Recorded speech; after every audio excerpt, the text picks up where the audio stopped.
Well, I'm about to start reading my first book, and I know what I'm saying. What is reading, you know?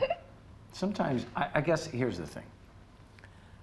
It's, we were saying before in one of the interviews that, you know, it's about, reading has everything that the world has to offer, and then everything that the world doesn't have to offer. But that's the essence of anything that comes from someone's imagination. The great thing about it is that when you have a book in your hands, you know it came from someone's heart, someone's soul, someone's imagination. But then you're allowed to either inflict your own upon that, and take it to wherever you want it to go. It's purely subjective and interpretive. It's like listening to music, and I think that we've gotten away from it. People have gotten away from it because we've become a very visual society, very visual cultures. And I think that the images in our heads are so much more satisfying than sometimes the images that books are turned into. Do you know what I mean?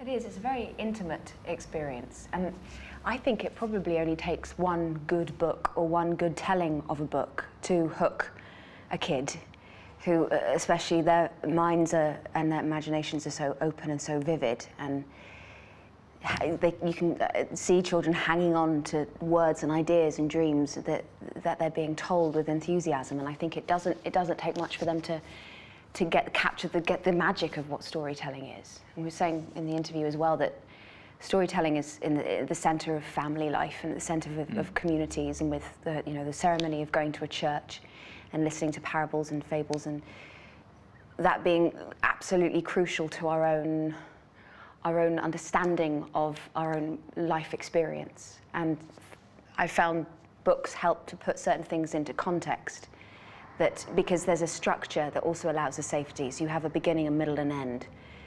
You know it's going to end at one point. There's going to be some resolution to it, which life doesn't offer you a lot of the time.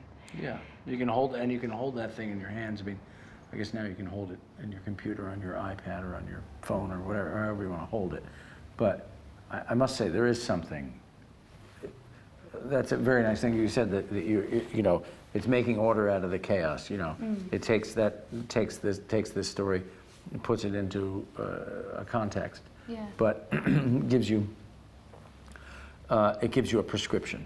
Yeah. And it makes you feel better. Yes. And it takes you other places. But you can also, it's so tactile.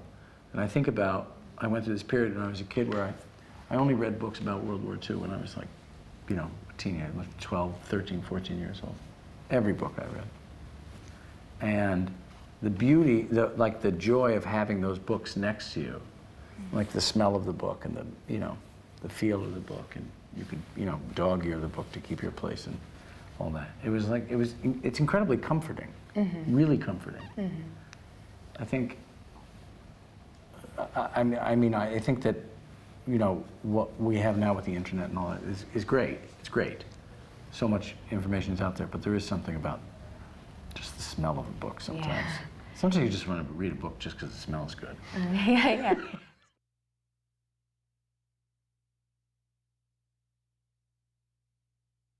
Yeah. The one that comes to mind, funny enough, because I know you just interviewed him, Philip Pullman's Dark Materials, and I remember reading Northern Lights, and then a few years later reading it again, and then The Subtle Knife, then going back to Northern Lights, and then The Subtle Knife again, then The Amber Spyglass, and then reading them all again. Really? And found them to be incredibly comforting, and made sense of very complex ideas, and the big question. And yet how visceral and how kind of chewy the language was. It was just incredibly, you could just kind of eat it. It was all-consuming, and I found it just absolutely mesmerizing. And there are books I think you grow up with, and then I remember reading To Kill a Mockingbird being very young, and then reading it in my teens, and then kind of later on early 20s, and what it meant at different times of my life, and what you pick up on a second or third reading, given your own understanding or your own experience. It means that a book can grow as you grow, and so it's quite a intimate It's thing. always nice to revisit them as you get older. I remember reading 2 books specifically. One is Rilke's Letters to a Young Poet, which is arguably one of the most important books ever written for anybody in the creative, arts. And you go back and and every time you read it as a young person, then you go back and you read it again as as an older person. You think, well, we'll see what happens, And you read it, and you still get the same feeling. You still get the same stuff. And this book by James Lord called The Giacometti Portrait, it's just his dialogue with Giacometti in like 16 or 18 sittings while Giacometti was painting his portrait. And it's their conversation and then his sort of commentary on it. And I don't know how many times I've read this book, and I can't stop reading it. Can't stop. I carry them with me sometimes, There's also a lovely thing about giving books away to people that you love, as gifts. Or I remember I read The History of Love, Nicole Krauss' book, and to date, I think I've given it to 18 people. Really? Yeah, I hope they all liked it.